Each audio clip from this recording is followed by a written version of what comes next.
And it's time for a change!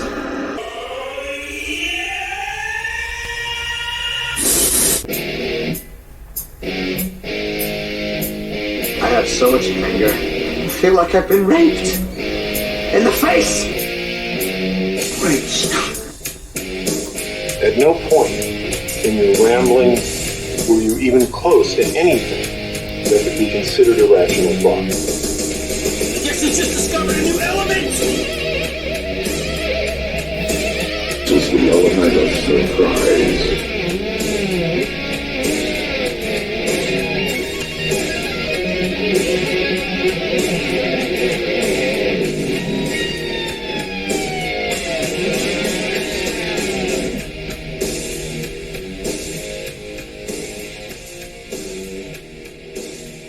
Had a girl, an actual girlfriend, yeah. She asked me to trim back my face hair, but nobody ever tells me to shave, so I dumped her. Straight away, 'cause I'm bearded, and that's how it's going to stay. I let it grow. Sometimes it annoyed me, sometimes it itched, and girls would avoid me.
Alright, motherfuckers, welcome to the Element of Surprise. If that song about beards and having a beard wasn't enough of a fucking, excuse me, wasn't enough of a fucking hint, then it's time for the annual Manliness episode.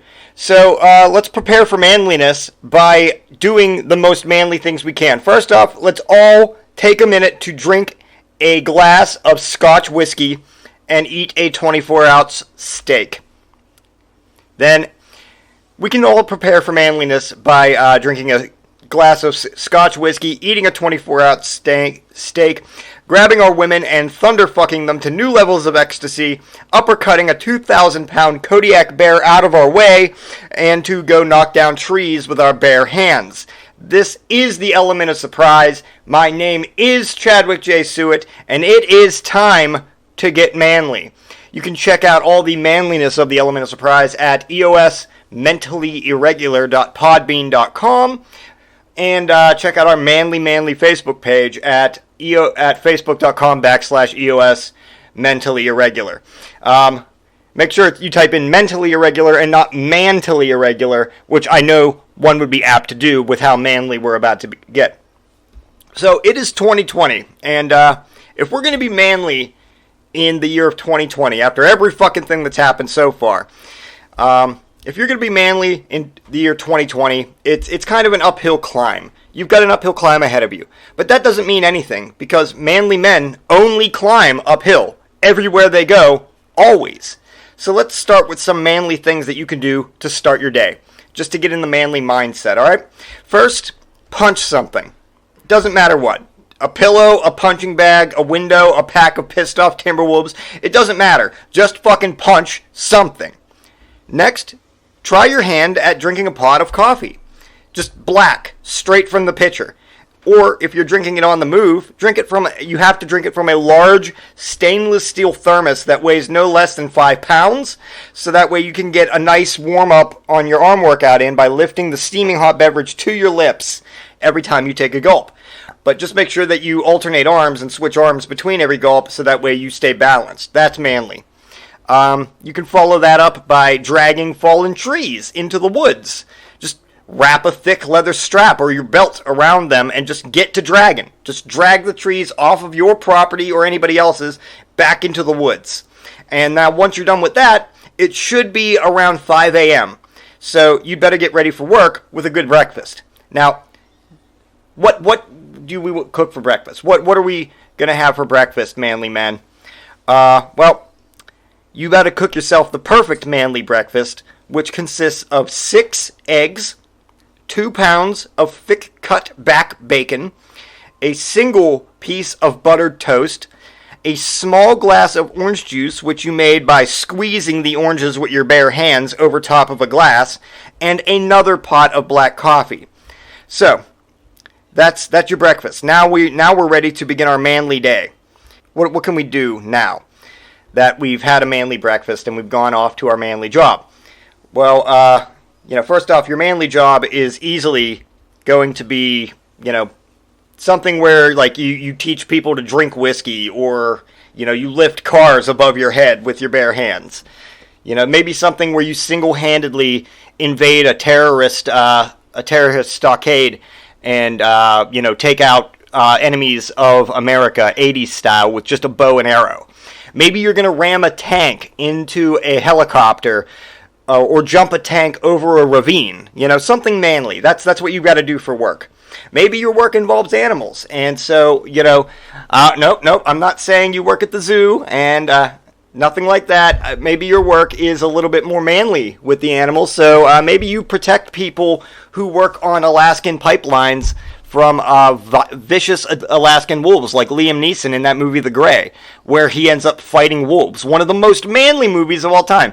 First you survive a plane crash, and then you're alone in the frozen tundra fighting wolves with your bare hands. Describe anything? Does that sound manly to anybody but me? Alright, so this is the manliness episode. It is November after all, and, it's, Movember as they call it, so we got to get manly. It's an annual thing. I do it here every year, so we're going to get manly. And, first thing I want to talk about this year is, about manly things, is how to ram yourself and your vehicle through a vehicular roadblock. So let's analyze that very situation, shall we? You're driving. You're on the highway, the freeway, the interstate, wherever it is that you may be driving, and for whatever reason you come across a vehicular roadblock. There is the road is blocked off by cars turned sideways, and maybe there are people behind them, military people. Maybe it's people in leather hazmat suits, like in The Blob. Some situation where the only thing between you and your destination is a vehicular roadblock. So what do? Well, first things first, you got to analyze what kind of car you're in. If you're in a Geo Tracker, you're not going to make it through. You're not going to ram through a vehicular roadblock. So what you're going to do is you're going to, analyze your car. What kind of car are you in? Let's say you're in that Geo Tracker. You're not going to ram that head on. What you're going to do in that case is you're going to speed at it at no less than 65 miles per hour, which I believe is the Geo Tracker's top speed. And then you're going to jack the e-brake and swing your ass end of the Geo Tracker into the roadblock. You're going to want to hit them at an angle with the bumper, because this will do minimal damage to the Geo Tracker, while I'm sure doing no damage to the roadblock, but it might shift the roadblock out of the way where the small-ass Geo Tracker can get through, and then you fire that badass baby in reverse and gun it through the little opening you made through the roadblock. Any other vehicle, you can pretty much just hit it dead on, unless the vehicle was made from the year 1997 onward, because otherwise that's just like smashing butter into a fucking rock. Now, if the roadblock is made of cars made from the year 1997 onward, and you're driving something from before that, you just hammer right through that motherfucker. You just gun right through it. It's not going to do it. It's going to be like swatting a fly.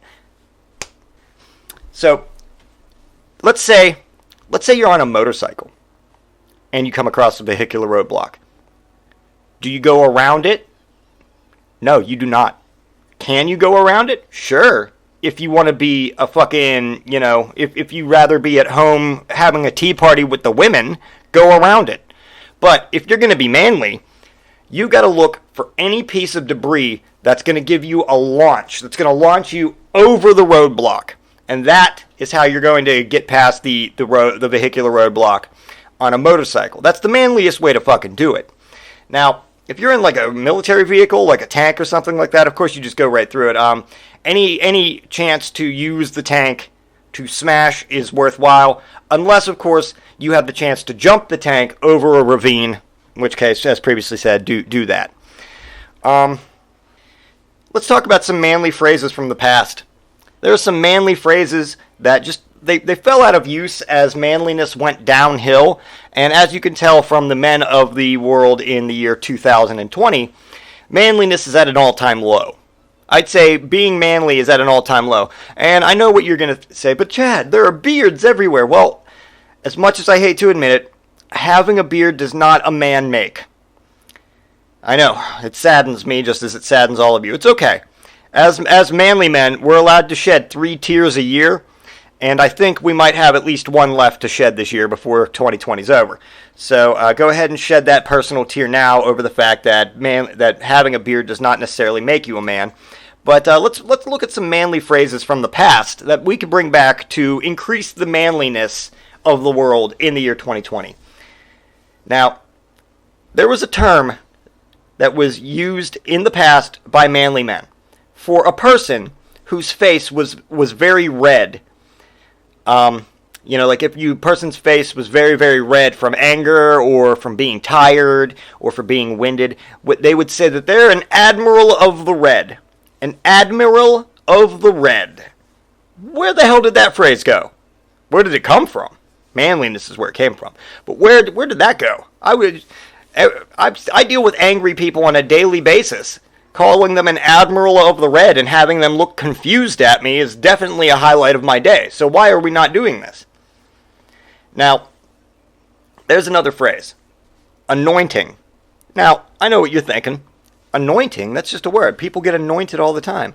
Yeah, but in the case of manliness, anointing was a good beating. Whenever you gave somebody a good beating, you anointed them. They'd been anointed.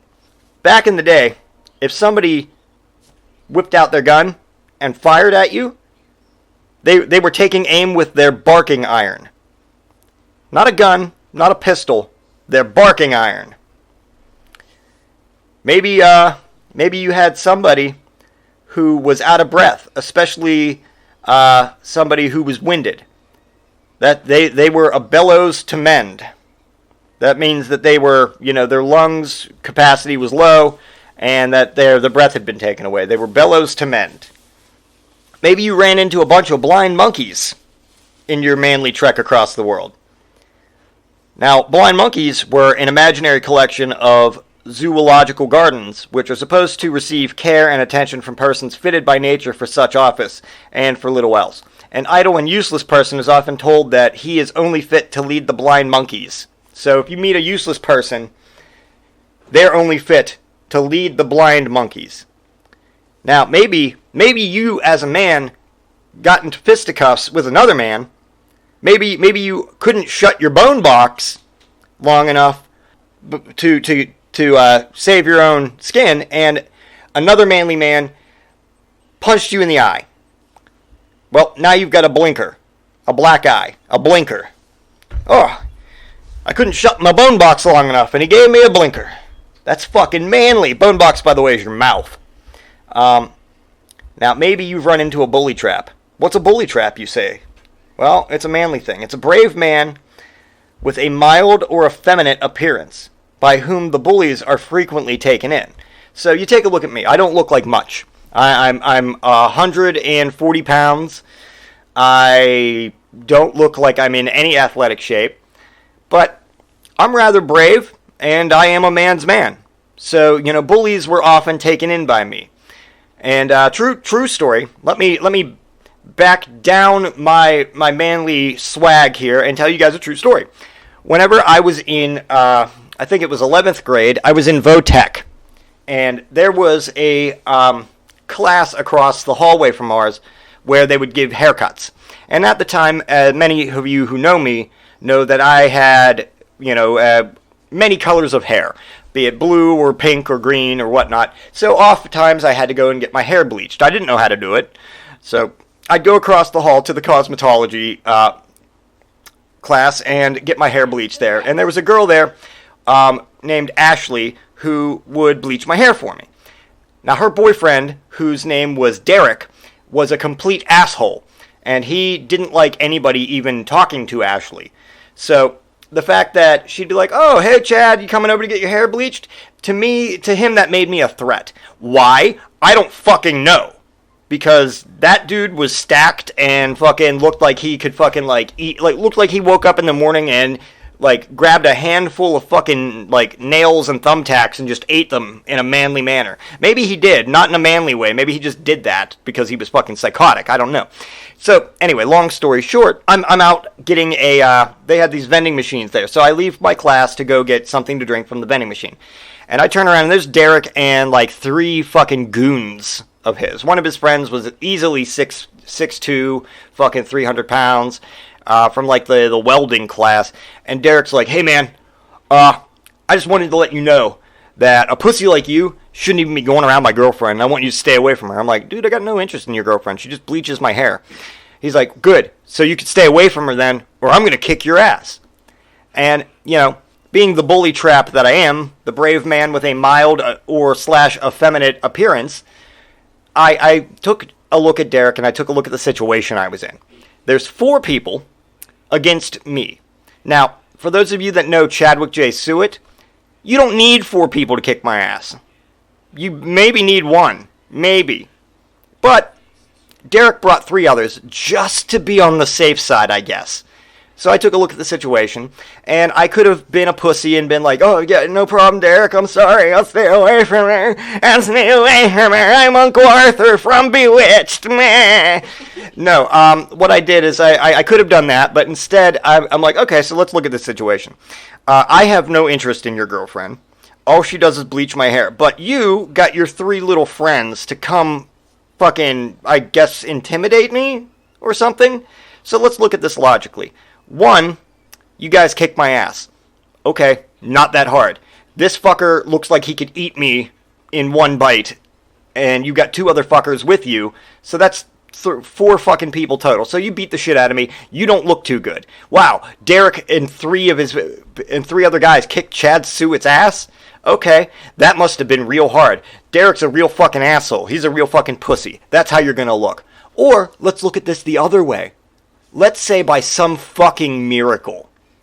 Let's say divine intervention. God himself reaches his hand down from heaven and I win the fight. I kick your ass. Well, all 4 of you just got your asses beat by a fucking 120 fucking 5-pound, which I was at the time, soaking wet, fucking, scarecrow of a person. How's that gonna make you look? And Derek's like, and his friend goes, shit. And I'm like, yeah, move out of my way. That's what being a bully trap is. You don't back down from the circumstances, no matter how much the odds are stacked against you and how much it looks like you would be the person to back down. That's what being a bully trap is. I am a bully trap. If things had escalated with Derek, I would have had to give him a bunch of 5s. Now, what's a bunch of 5s, you ask? Well, that's another manly term for a fist. A fist. I would have had to give him a bunch of 5s. And I'm sure I would have gotten a bunch of 5s in return. And the last manly phrase I'm going to throw out tonight is cat heads. Ah, look there, good gentlemen. Do you see the cat heads? Yes, we do. Those are some fine cat heads indeed. Well, what are cat heads, Chad? You're using this manly term, cat heads. What is that? Well, that's a old manly term for women's breasts. Cat heads. So that's some manly shit that's been going on in the world. And the last manly thing I want to talk to you guys about tonight, before we go on to other stuff that needs to be fucking discussed, is just how to drink whiskey. I don't often drink anymore, but when I do, I stay the fuck away from whiskey, because whiskey is man fire. It brings out every manly fucking emotion that's in your body, and oftentimes you can't handle it, so you just turn into a dickhead. That happens to me, I'll admit that. But if I'm going to drink whiskey, it's going to be the manliest way possible. So what you do is you get a tumbler, a small tumbler, a lowball glass, and then you put half a shot of whiskey in the bottom of that glass. Then you put 1 fucking ice cube in. Tiny ice cube. Just enough to clink off the side of the glass, and you let it cool. Then you hold that in your hand while you talk manly-like with other manly men.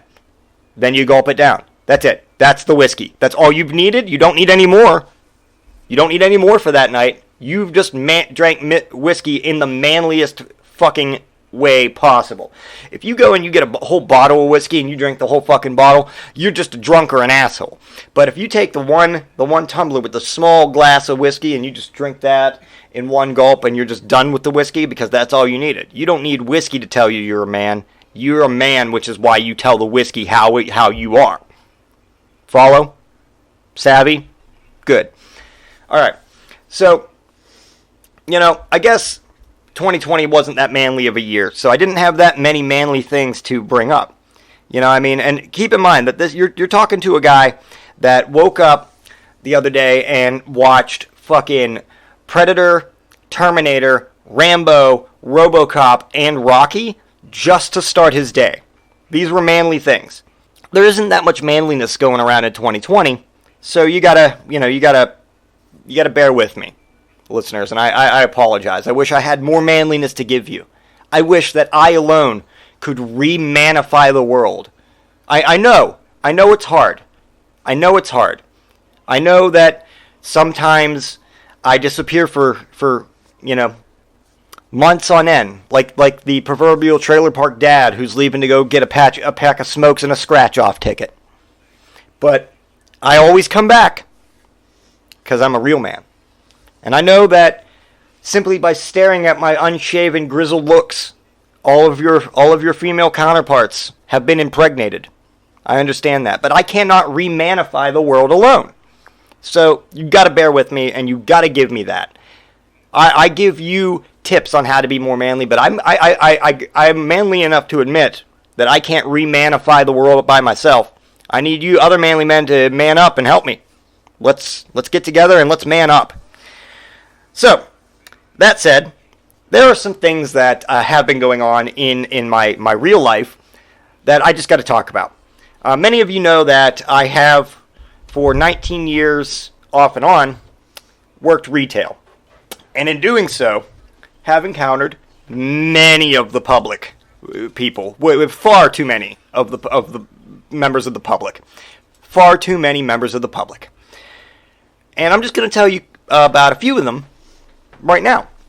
So, as I record this, I can say that just this morning, yes, Baus, I hear you. I heard you there, Baus. Just this morning, I went to the post office. Yes, I heard you, Baus. Just this morning, I went to the post office. Baus, would you like to be part of this conversation?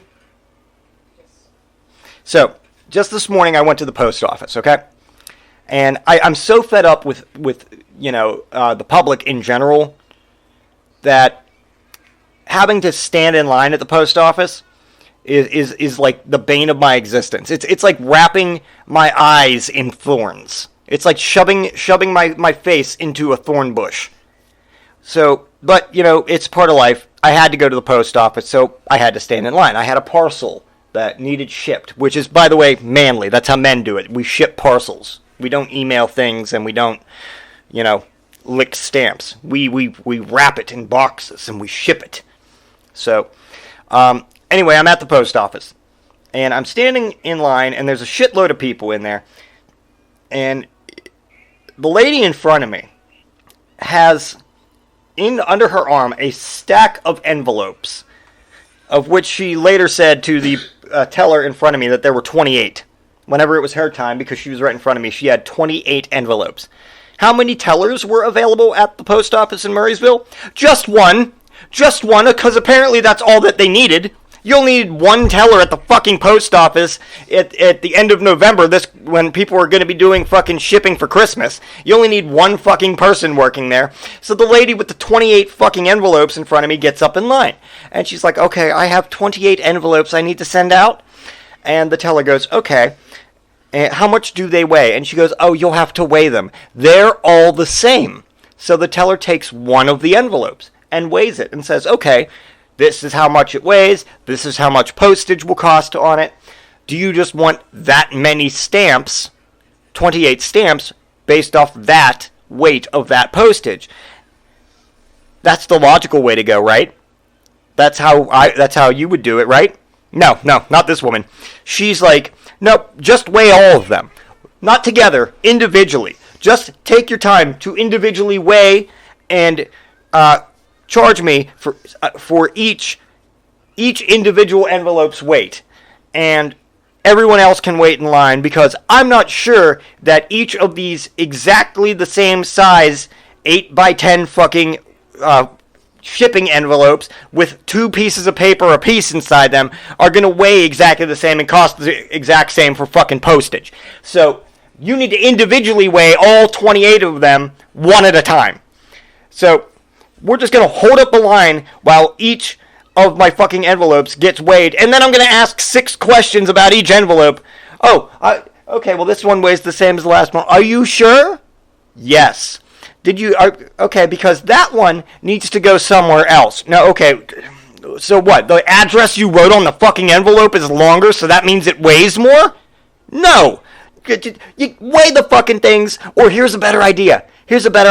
You purchase the postage first.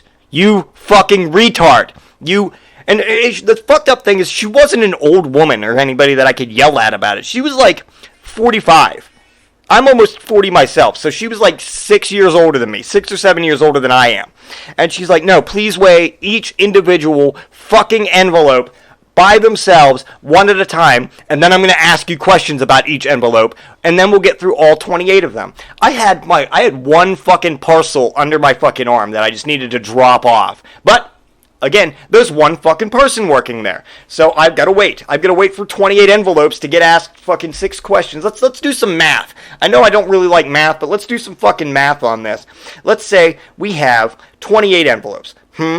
Each one gets asked 6 questions. That's 168 fucking questions about fucking envelope postage. What the fuck? How important can what you're sending in those envelopes fucking be? Are they legal documents? Even if they are, I promise you they're not that fucking important. Are they presidential fucking pardons for fucking people in prison? No, they're not, because you wouldn't be going to the Murrayville fucking post office if they were. Just give them to the lady, let them fucking put all 28 on and be like, yeah, postage is this. Okay, let me pay you for the postage. Okay, she prints the postage, slaps the postage on there. Next! Easy fucking peasy. No. Oh, okay, well this envelope, I only sealed this envelope this morning. So my saliva on the envelope may make it weigh slightly more than that last envelope. What the fuck are you talking about? Just weigh the fucking envelope and move on. Jesus fucking Christ. Now, there's also a lady that I encountered recently at work. Because I really enjoy my job, I'm not going to say where I work or what I do, but I can say this.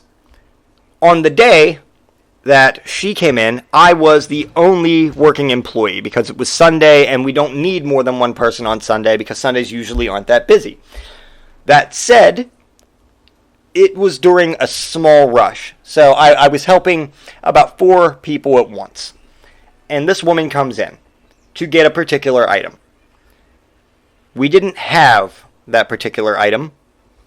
I know for a fact we didn't have that particular item because I had just done inventory. So what does this woman say to me? She doesn't say, okay, can you order one? Yeah, we can. I'll be happy to do that for you. She says this, well, I drove 40 minutes to buy this. Okay, well, I'm sorry. You could have called the store. No, that's preposterous. Having even thought that on my part, that she could have called the store to see, even if we were open, because she didn't know, was a preposterous idea. That was ridiculous on my part. How dare I? Also, not only did she drive 40 minutes, but she's been waiting for 10. Okay, well, I'm helping 3 other people. I'm asking you to be patient. Well, I didn't drive 40 minutes to come here to not get what I want. Okay, well, we don't have it. We can order it for you. Would you like me to do that or to get shipped straight to your house? No, because I'm already here. I already drove the 40 minutes out of my way without calling you to see if you were even open or to see if you had the item that I want to purchase. I don't want you to order it for me. Okay, well, I'm sorry then. Nothing I can do to help you. Huh? Well, who is I came from Latrobe. I drove 40 minutes from Latrobe here, and we don't have it. And you don't have it? We don't have it. Who has it? I don't know. Can you call the other store? Oh, okay, so now you want me to do what I suggested you could have done, and you scoffed at me for. You want me to now do what you proposed was an idiot idea whenever I said it was you could have done it. For you to do it, that's preposterous. For me to do it, that's necessary. That's obviously something that must be done, and I should get on that right away, despite the fact that I'm already helping other customers. Well, yeah, okay, I can call the other store, but I'm pretty sure they don't have it. So, well, call them for me. I'm in a hurry. Oh, I'm sorry. You're in a hurry. I didn't know that you driving 40 minutes out of your way, not even knowing the store was fucking open, made you in a hurry. I'm sorry that you driving from point A to point B without knowing that the item you wanted to purchase was even in stock made you in a hurry. When you could have called the store, but how dare I suggest that? Now you want me to call another store for you? because you're incapable of doing that. I see your cell phone in your hand. I see you holding it. You can't use that to call the other store? Well, I do my fucking job of helping these people who I can actually fucking help right now? No. I cannot. I drove 40 minutes from Latrobe to Murraysville. I drove 40 minutes. Okay? You drove 40 minutes. Let me call. Yeah, hi. Do you guys have this? No, we don't have that.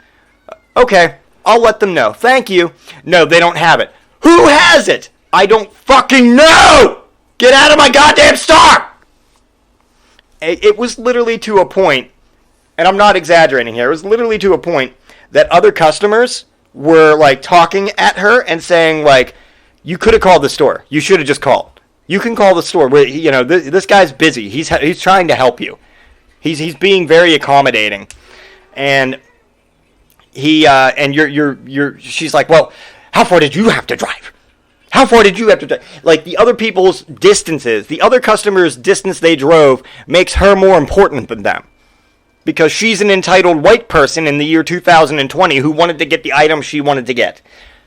It says you have them online. It doesn't say we have them in the store, just that we sell them. Just that our brand offers that item. I said, yes, it does say that online. Again, that's why I can order it for you. Well, I don't want it mailed to me on a day in the future. I wanted it today. Oh, okay, I'm sorry. Too bad. Nothing I can do to help you. Bye. She turned, she left, she was pissed off, blah, blah, blah, blah, blah. She left a bad review.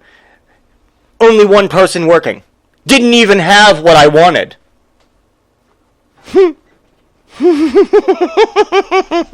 Only one person working. Didn't even have what I wanted. 1 star. Fuck you! I'm gonna, if I ever meet that woman again, I'm gonna give her the 5s. She's gonna get the 5s, which, as I said earlier, is just a manly way of saying the fist. I'm gonna give her the 5s, right in her fucking bone box, and then I'm gonna stomp on her cat heads. Give her the 5s right in her bone box and stomp on her cat heads. And okay, one more story about my wonderful life in retail and how much I just love dealing with the public. So a family came in the other day, and they wanted to know about some plan we were offering. So they came in, and I'm explaining it. But the woman, the wife, keeps fucking interrupting me while I'm explaining it. You know, I'm on my little work area, going over the details of it, and she just keeps interrupting me. I asked her exactly what product she was looking for. I factored that in. I put it into the little calculator. I asked her exactly how many people they were getting for. I factored that in. I put it in the little calculator. And she just kept it. I'm like, okay, so the plan would be this. And I'm explaining the plan for her. And she keeps interrupting me. I'm just literally reading off what's in front of me. Basically, I'm reading it down the list. I'm like, okay, if you did this, it would be this much. If you did this for this many people, it would be that much. And she's like, well, what if I... No, son. No. That's not what I said. Okay, well, ma'am, I'm just giving you the options. When we get to the one that fits your needs, say that one. And she goes, well, what if we did this? What if we did this? What if we did this? I'm like, if you would let me finish speaking, ma'am. I'm like, ma'am, if you would just let me finish speaking, we'd get there. We're going to get to that point. Her husband, who up until this point has been virtually non-existent. He's been a fucking ghost, just walking around the store aimlessly. But whenever I said, ma'am, if you would just let me finish speaking, we'll get there. He goes, whoa, my man. Don't talk to my wife like that. When you speak to my wife, you speak to her with respect. This woman is barking fucking orders at me, interrupting every goddamn thing I have to say. And all I said to her was, ma'am, if you would let me finish speaking, we're going to get there. And you can tell me when I've reached the plan that suits your needs. And I said it exactly like that, in that fucking tone. Whoa, my man. When you speak to my wife, you speak to her with respect. Where the fuck did you come from? Did you just fucking come through a wall? Did you just fucking, like... appear for, like, phase into existence? Because I saw you get out of the car with them, but I didn't even see you come into the store, dude. Anyway, I tell this guy, I'm like, I am treating your wife with respect, sir. She just keeps interrupting me. I'm trying to, give her the pertinent information. I want to make sure she understands it. He goes, no, you were not treating my wife with respect. I said, okay, well, I'm sorry. He goes, that's better. I go, that you see it that way. And my boss goes, and starts laughing. He goes, okay, I want to talk to the manager then. And my boss walks up. And he goes, all he's doing is explaining your wife. And the guy goes to my boss and goes, I'm not talking to you. I'm talking to him. You shut the hell up. He says this to my boss. He says, you shut the hell up. And then he turns back to me and goes, like I said, my man, I want to speak to the manager. Who's that? I said, that's the guy you just told to shut the hell up. And he just goes, and he turns around, he walks outside, he waited by his fucking SUV. Then his family, they're like, okay, well, I think we see what your plan offers, and they got up and they left with him. So, I guess if you're going to come in and not, listen, you really don't want us to speak to you, then I guess we're being disrespectful for, treating you well, even though you're barking at me like a fucking hellhound with 3 heads, like you're fucking Cerberus coming in there and hi, how can I help you today? I want this, you're going to give me this right now! Okay, let's go over the details with you, and you can tell me, let me fill your glass, you say when you want me to stop. And as the glass gets closer to overflowing and making a big mess, I go, are you ready to say when yet? When? Just say when, anytime. And I get, hey, she'll say fucking when. She'll say when. You treat my wife with respect. Meanwhile, the glass is overflowing. Orange juice is going everywhere. There's a fucking mess being made. Well, look at that. You just made a goddamn mess. I want to see... Well, he said you could say when she wanted him to stop. You shut the fuck up, you piece of shit. Ain't nobody talking to you. Who's the manager? The guy you just told to shut up, you piece of shit. What the fuck? I'm sick to death of these entitled motherfuckers. Just coming in. Oh, we are here to serve. You are here to serve me, Mr. Retail Employee. No, I'm not. I'm here to do my fucking job so I can get paid to pay my fucking bills. If that means kissing a little ass here and there, sure. If it makes you leave happier, fine. But if I'm already treating you cordially, like I would treat any other person, like better than I treat any other person, because I fucking hate people to begin with. So if I'm treating you better than I treat the average motherfucker on the street just because I'm on the clock and value my job, and you tell me I'm being fucking disrespectful, you can go fuck yourself. And next time I see you, you're gonna get the 5s right in the bone box. Alright. This has been the element of surprise. I thank you guys for bearing with me. I thank you guys for listening. Do me a favor, support local podcasts. If you like what you heard here, then check out A Fireside Chat. That is a podcast hosted by my very good friend Ryan McCormick. Grimace, the original founder, one half of the original founders of the original Element of Surprise. There'd be no Element of Surprise today without him. So check out A Fireside Chat hosted by Ryan McCormick. That's available on Libsyn.com. And they've got a Facebook page as well, A Fireside Chat on Facebook. Also check out Mixed Sauce, the comic book podcast, hosted by Ian, Paul, and Matt. That's available on Podomatic. They've also got a Facebook page as well. I think they've also got a website.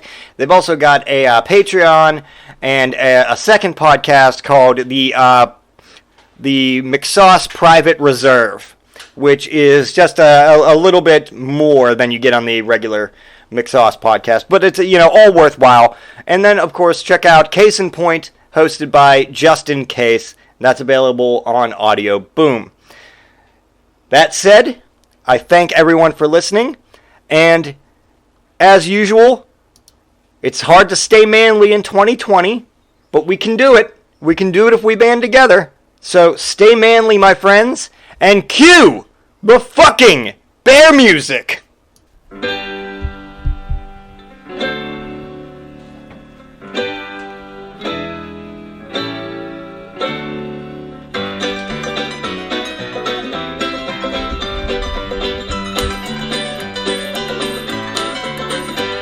There's nothing anyone can do, there's nothing anyone can say.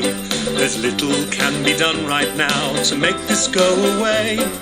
Cliched simple platitudes do naught to quell the dread, and the breadth and gravity just send me crawling back to bed. It's useless in this moment to say we'll get through this somehow. There's time enough for action, but that time isn't now. Soon we can start planning for what may come to be. But what I could really use right now is a bacon roll and a cup of tea. I don't need positive affirmations, I need to scream and bawl. The unrealistic expectations won't help with this at all. This is shit. Well, this is shit. I'm not expecting answers because they're out of your remit.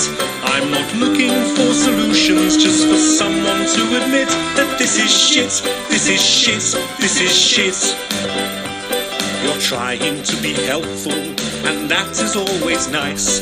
But right now all logic only grates, so don't try to give advice. I need someone to rant at who'll not judge or take offence at my incessant fucking swearing and my unfiltered sentiments. So stop the pragmatic interventions, just nod and say you'll understand. Pretend I'm not being an unreasonable arsehole and hold on to my hand. This is shit. Oh, this is shit. I'm not expecting answers because they're out of your remit. I'm not looking for solutions, just for someone to admit that this is shit, this is shit, this is shit. So let's all sit and just quietly get pissed and drunkenly attempt to overanalyze all of this. We may now be bidding the old times goodbye, so let's not feel too embarrassed to have a bloody good cry. This is shit. Well, this is shit. I'm not expecting answers because they're out of your remit. I'm not looking for solutions, just for someone to admit that this is shit, this is shit, this is shit. Well, this is shit. Oh, this is shit. I'm not expecting answers because they're out of your remit. I'm not looking for solutions, just for someone to admit that this is shit, this is shit, this is shit. Well, this is shit. Oh, this is shit. I'm not expecting answers because they're out of your remit. I'm not looking for solutions, just for someone to admit that this is shit, this is shit, this is shit. Oh, this is shit, this is shit, this is shit.